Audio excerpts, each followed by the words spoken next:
Next episode of the Tradepreneur Show, a very special guest, Andrew, as I like to refer to him as Andrew OG, because he is the OG of plumbing, and he's got tons of advice.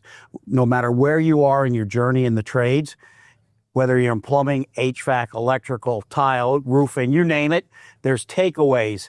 There's gold in this episode.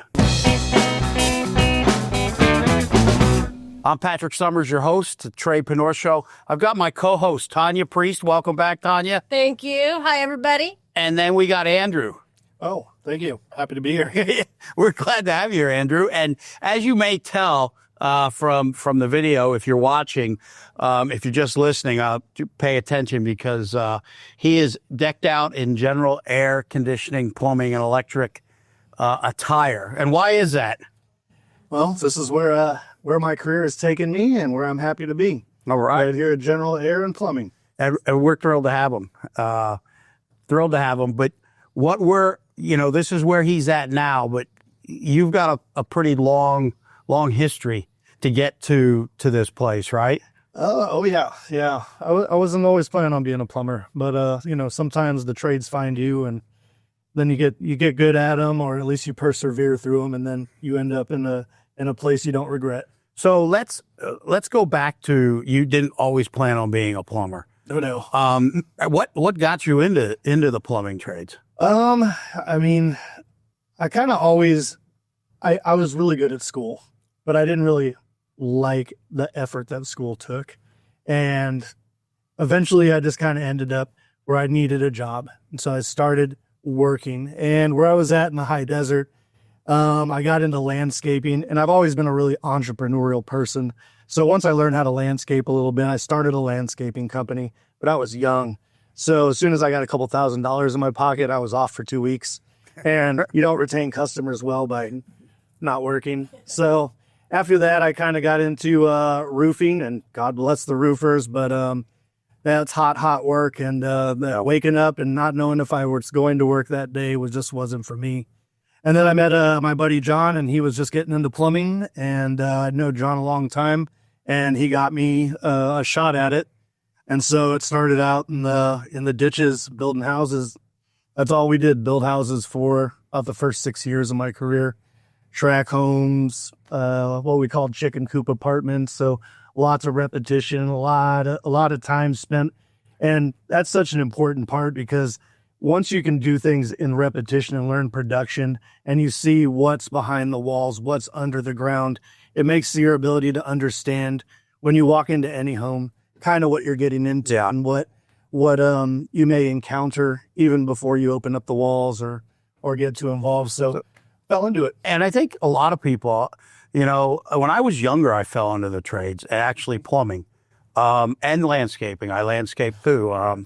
Company called Nature's Way. And then I fell out of it, and I'm grateful I fell back into it. But along that journey, especially the early years, right?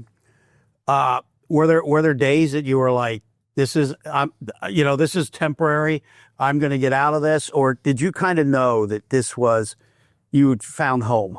Well, I'd never seen money like that, honestly. And it wasn't easy by any means, but I'm from I don't know if it's a generational thing or just the way that I was raised, is that you kind of sought out very difficult things and you wanted to prove that you could do it. And especially when you were in a situation with people you already knew, and you're in like your community, you wanted to I'm going to make it here until I decide I want to do something else. I never wanted to have my card punched by somebody else saying that we don't need you. I always wanted to be an asset. And that really drove me to embrace the tough days. And that's how you start as a plumber. You're a human backhoe. That's what you do. Jackhammer for hours, wherever they tell you to. It's funny you say that, because when I said I plumbed at one point, so I was landscaping. Then in high school, I'd landscape in the summer, and I was going to high school. So my extent of plumbing was, I was like the gopher for my buddy's dad, who started a plumbing company, very successful company now on the East Coast, just outside Philadelphia. But this may surprise some people, but I'd get suspended every now and then from school. And so when I get suspended, his dad, my buddy's dad, was the first call I'd make. And he usually had a trench for me to dig, because I was cheaper Let's start. and at that age, almost as fast as a backhoe, right? Believe it or not. I mean, you can dig when you're younger, and that's a little bit of hyperbole, but that was my extent of plumbing. But yeah, it was a lot of digging. I became I was like a real gopher. I didn't just go for the supplies. I dug holes and trenches and whatnot. But then I got out of it, and of course now kind of full circle. While I'm not a plumber, we certainly do plumbing, and it's a trade that I get more and more respect for. I'm an HVAC guy, right? And so as you learn plumbing, I think that one of the advantages to HVAC, there's a lot of technology and this and that, but there's a lot of universal stuff, right? And once you kind of get it down, you get it down. And I guess maybe that's the same for plumbing in a lot of ways. But I mean, literally, you can go into a home and each bathroom or each sink can have different faucets. Oftentimes. Yeah, which then have different guts and whatnot, right? So then you also owned your own business at one time. Yeah. I did. So for the same company I started with, while we were building houses, we went right into the recession in 2008. So I went from making what I considered a lot of money every week to not very much money every 2 weeks. The company basically disbanded. Everybody went their separate way looking for work. I stuck around, and then we went right into service remodels, and I started having to learn how to do all of the estimating, all the purchasing, all the quoting, and then go do all the work also, because you couldn't expand. We couldn't really afford any help. And so I just took it upon myself to keep going. And then I started seeing the money come back. And so it was a worthwhile endeavor, but tough times. Yeah. Yep. But you know what they say, is something like tough times make tough people. Right. And there's a lot of truth to that. Right. Yeah. There's days that in my journey that, the only way I make it through certain things sometimes is because I've made it through tough times before. And what you end up learning is you are resilient.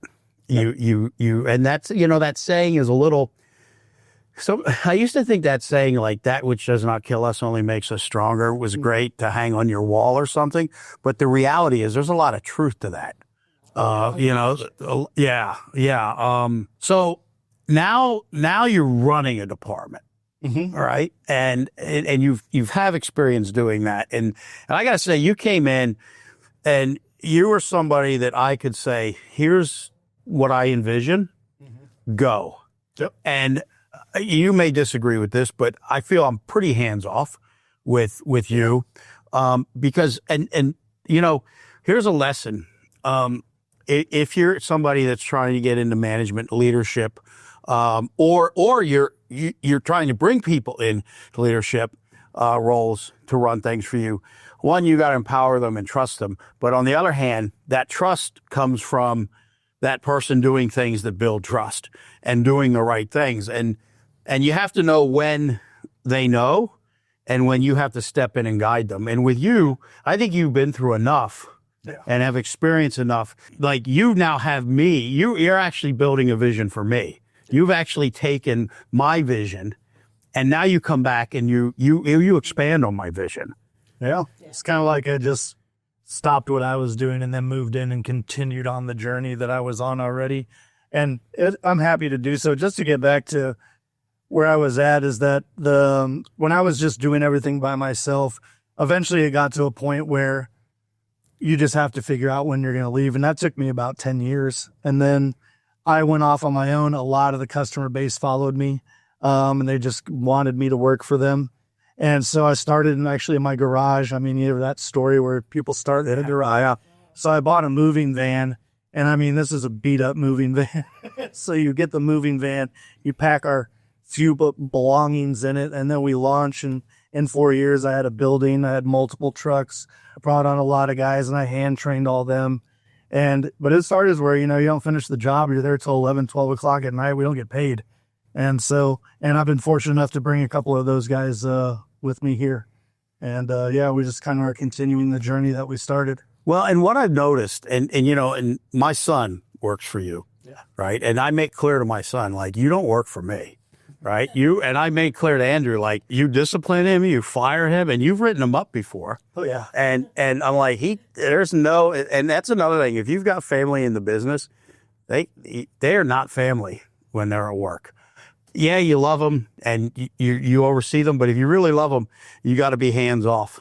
And if you've done things right and you have the right leadership, they'll kind of continue to make sure that they're further developed. And I look at the team that you have, and some of them are new guys that are apprentices.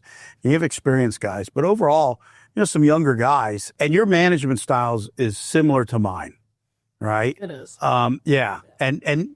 And you're more like a coach. You're more like a coach that sometimes believes in your players more than the players at times believe in themselves.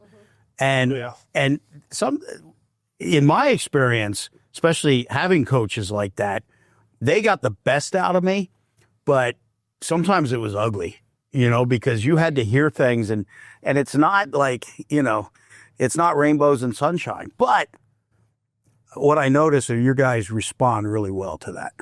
Well, it's when you're building the culture of what you would expect for the results you're looking for, you can't sugarcoat things. Like if we're talking about growing, there's a certain expectation that they're going to be required to grow into. And so there's no reason to spin our wheels, making it a soft transition when you're going to be expected to be consistent. And part of the reason why you have to write people up and have a discipline structure is because you're trusting them to be as much of a teammate to everyone else as everyone else is going to be to them. Because when it comes down to it, it takes a team. You could have a rock star plumber, but there's going to be positions you put them in. They're not doing that by themselves.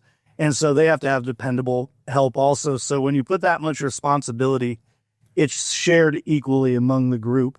And so you have to hold everybody to the same standards, whether it's the brand new guy who we're just bringing in, you're coming into the same standards that I'm holding the guy who's been doing it for 31 years.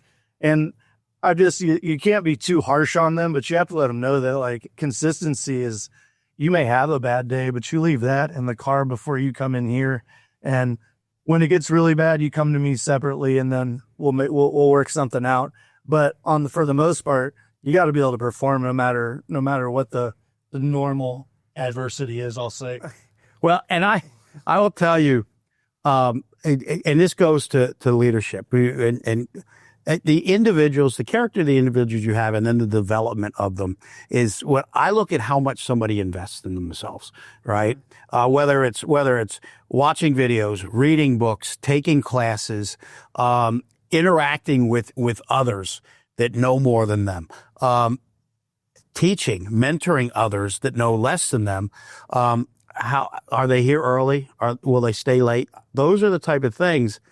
And for the trades, the other big one is, are they buying tools? Are they investing in themselves? And one of the things that made me the happiest is we went to the plumbing show out here, the PHCC, I believe. We go to this show, all right? And we get the message out that, okay, hey, listen, we're going to be wrapping up. So let's meet in like this promenade or courtyard or whatever the hell it was. And I'm out there and I'm just chilling, waiting. And all of a sudden, I wish I had it on video and it was slow-mo, because it's like the doors come open and here come the crew, the guys, and they are carrying and dragging behind them so many tools and they bought them all, right? Because there's fantastic deals there. But I thought for a minute, I'm like, holy shit, I'm in a heist. This is like, I got to go get the van. I'm like, I must be the getaway driver. And these guys, like, it's like they stole all this shit. I'm like, nobody buys this much stuff. And so it was one of those moments where it was just really cool to see the investment everybody made in themselves. And then to listen to them talk, geeking out on the tools and the battery pack and this and that. And so that was really cool. And that told me a lot about that department and those individuals and what was important to them.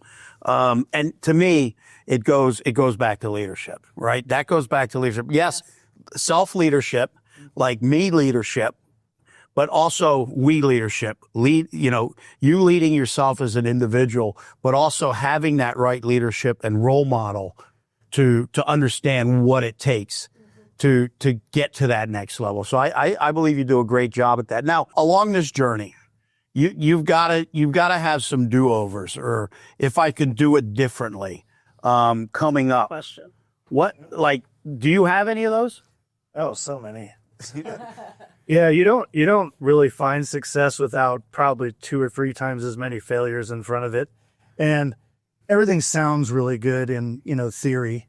And then application, like growing sounds really good in theory, but it is not for the faint of heart, and it's not for the unprepared. Just because I can tell you that I went from my garage to this building with all these things in that many years, I probably should have put it on pause and let things level out. But I was so ready to make it to where once you hit a first million, your second million, it's hard to say like, all right, this is enough for right now. Let's go ahead and put the pieces together and really start honing what we're doing, making everything that we have quality. Instead, you're like, how can I get to the next million? And the reality is that most people aren't ready and may never be ready to go past $2 million. Mm-hmm. Some people shouldn't go past $2 million, $3 million. Well, like my own apprentice, he basically has taken over a lot of my customer base, and all he does is call and apologize to me now for all the things that he realizes what it takes. Yeah. And my advice to him was like, you should probably be a 3-man operation for maybe 5-6 years straight until you really have that nailed down, because it just gets more expensive the higher you go, unless you can go from here to here. This in the middle, when you're at that 3 million to 5 to 6, that's the most expensive you will ever be running a company, I think, in my experience anyway, because everything costs so much to get to that size. But if you aren't already having that money rolling in, it's so hard to maintain it. And you have a vehicle or 2 or 3. I had 3 vehicles go down, full engine transmission swaps all in the same year.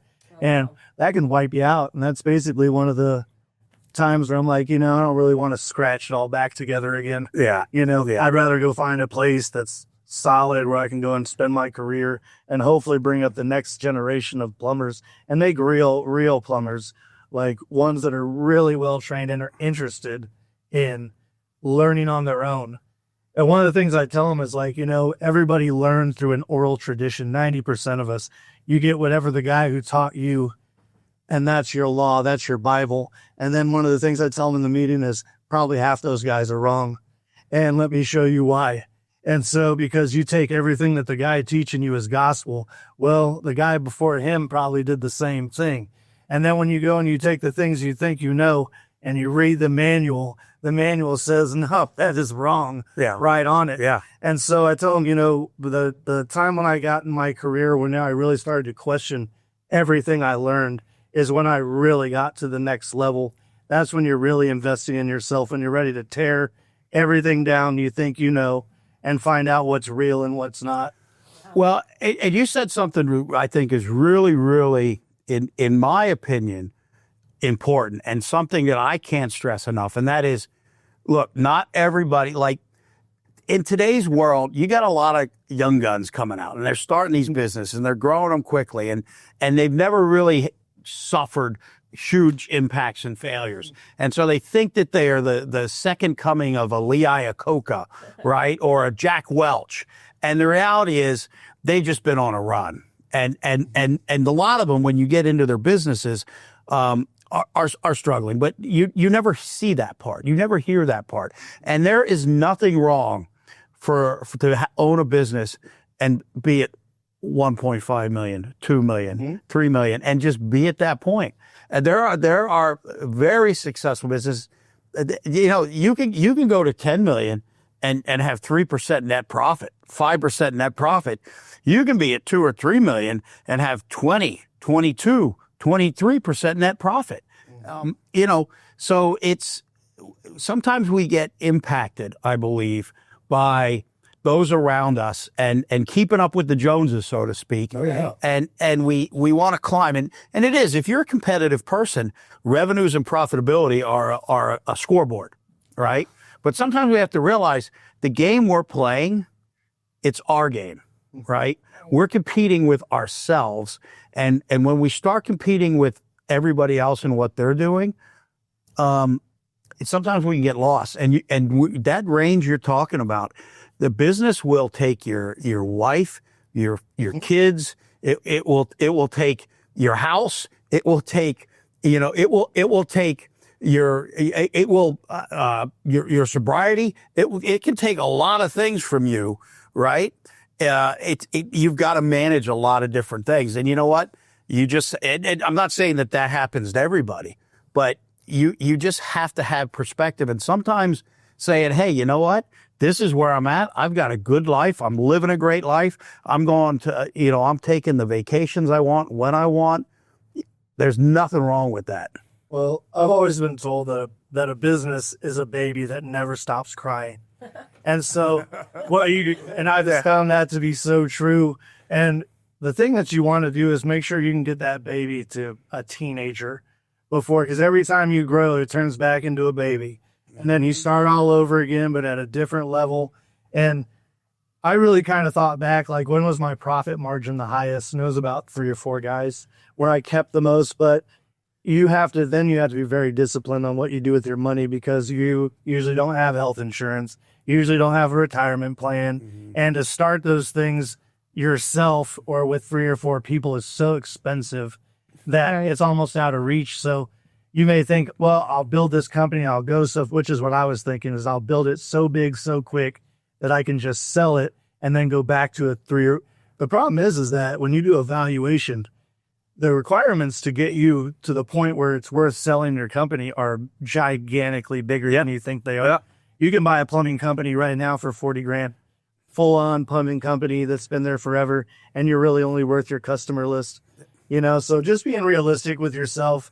And do you really want to take that journey? I always say you need to be able to disappear, and that company, they don't know where you are, but that company continues to grow in your absence, right? That's what brings value to a business.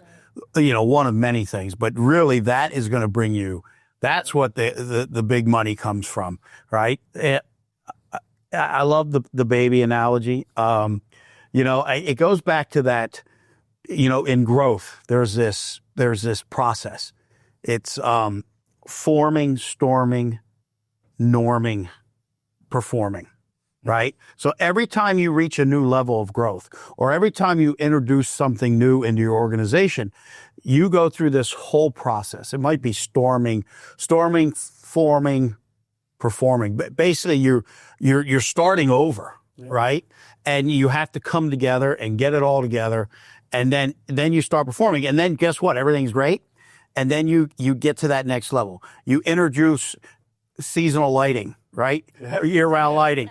You introduce lining on the plumbing. You introduce something, and man, that cycle starts over. Yep. And so, I think a lot of us can relate to always having a baby that never stops crying. All right. So before we wrap up, you shared with us some of the things and I think they were great takeaways that you would do differently. Mm-hmm. What advice do you have for somebody that's new, just getting into the trades?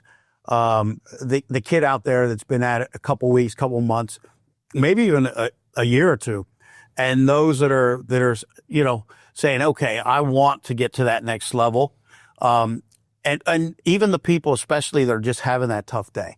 I mean, I knew there were days when I was out in the field, I was just like, this sucks. I want to go drive for UPS, right? Nothing against UPS, but I want to get a truck that's loaded. I want a route that I can drive, because this is tough shit. The sooner you get out of the clock puncher mentality, which is like, this is a job, I'm only doing things when I'm being paid to do them, I'm only going to do as much as I'm being paid to do. Those are the people that stall out. Like, you have to look at this as a career, so that when those hard days come, you know that that's just part of the journey of your career, when those hard days come for clock punchers, that's the people that just fall out and quit because they're like, I can't deal with this over and over and over again. But when it's a career and you're committed to it, then you know that you're going to be tested probably in an extreme way before every next level. And usually that is what I call the universe's great test to see if you're even ready to go to the next level. Something bad always happens, or something difficult, or something unexpected.